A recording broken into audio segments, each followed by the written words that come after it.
Hello, Kelly Williams here, founder of Entirelyfit, exercise physiologist, and holistic wellness coach with the IAWP. And today I want to share some tips with you on reducing your risk for coronary disease or cardiovascular disease. And this is a topic that's real important to me. When I was 16, my grandfather died of a sudden heart attack. I had no idea he had heart disease. I don't even know if he did, as so many men don't. And then later, when my dad was in his early 60s, he had his first heart attack. He has since had others and some strokes. He did have several years of good quality life through interventions with cardiologists, but now his quality of life isn't as good, and he has a form of dementia that's related to cardiovascular disease. One of my other uncles on my dad's side of the family also died early from a heart attack. And then my cousin, just a couple years ago, died of a stroke, and he was real close to my age. So it's an important topic for me. It's an important topic for men, and one of the reasons is even though there are about 650 people that die each year from, not 650, 650,000 men and women die from heart disease every year. About 350,000 of those are men, and there are a variety of causes of death in the cardiovascular disease issues, but heart attacks are one of them. And I don't know about you, but if I can do some things that would really reduce my risk for having cardiovascular disease, I'm going to try to do those things. I may still have a heart attack one day or die from cardiovascular disease, but hopefully by doing some of the things that are recommended, like eating better and having a more nutritious and heart-healthy diet, getting regular exercise, managing my blood pressure, those kind of things, I can greatly reduce my risk. And in this video, I'm going to share with you 6 other tips that aren't associated with diet and exercise that I think will greatly help you reduce your risk, because they all are backed by science and really help with reducing your risk for cardiovascular disease.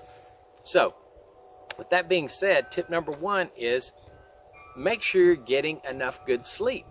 We need about 7 to 9 hours of good sleep per night. So if you're not getting enough sleep, work on strategies to get in bed earlier, and which will allow you to get better sleep. And I did an article recently, you can find it on my website, on tips that you can take to have better sleep, to get into a better sleep routine, and you can look for that. Also, tip number 2 is to really practice gratitude.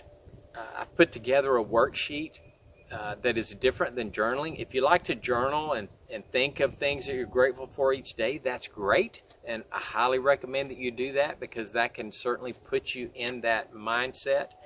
I do like to think each day about things that I'm grateful for.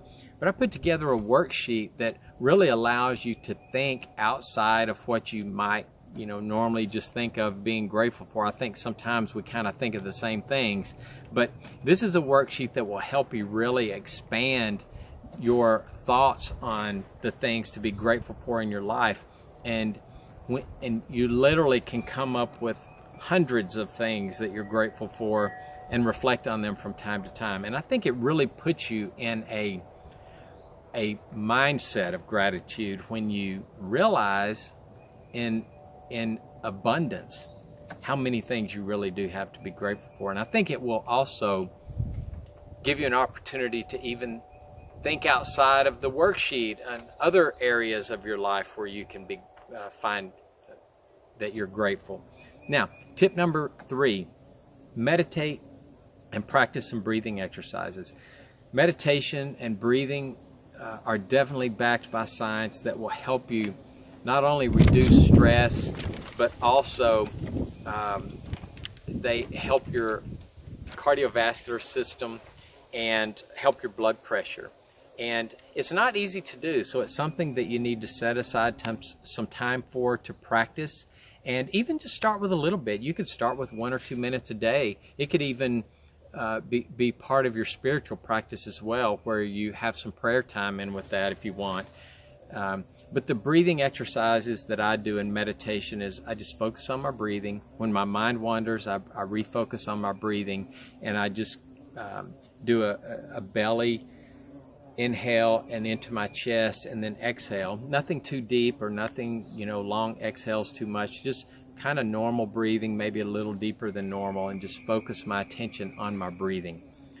Number 4 is laugh more.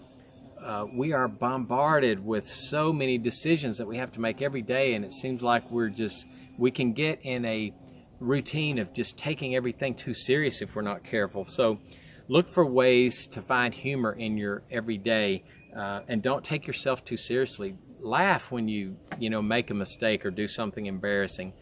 Not to be mean to yourself, but just find humor in things. Some other things that you can do are watch some of your favorite sitcoms and find laughter in some of those comedy routines.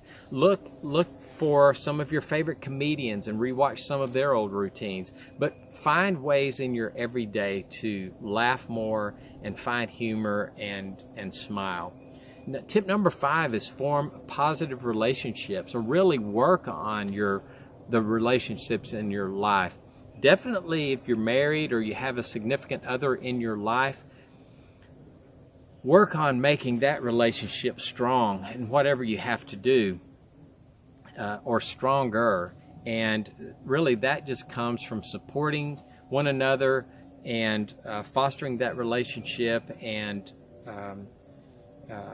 doing things with your partner that make them realize that you appreciate them and that you love them very much, and keep that relationship strong. Work on your relationship with your friends, other people in your community. Build strong community ties, and then even reach out to some people that you haven't spoken to in a while that are important in your life through letters or phone calls. But maintain and build a strong positive network of relationships in your life, and these are definitely things that will improve your cardiovascular health.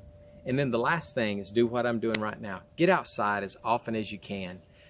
Get outside for exercise, for enjoyment, just to sit in the sun, get a breath of fresh air, go on hikes, paddleboard, kayak, do anything and everything that you can outside as often as you can.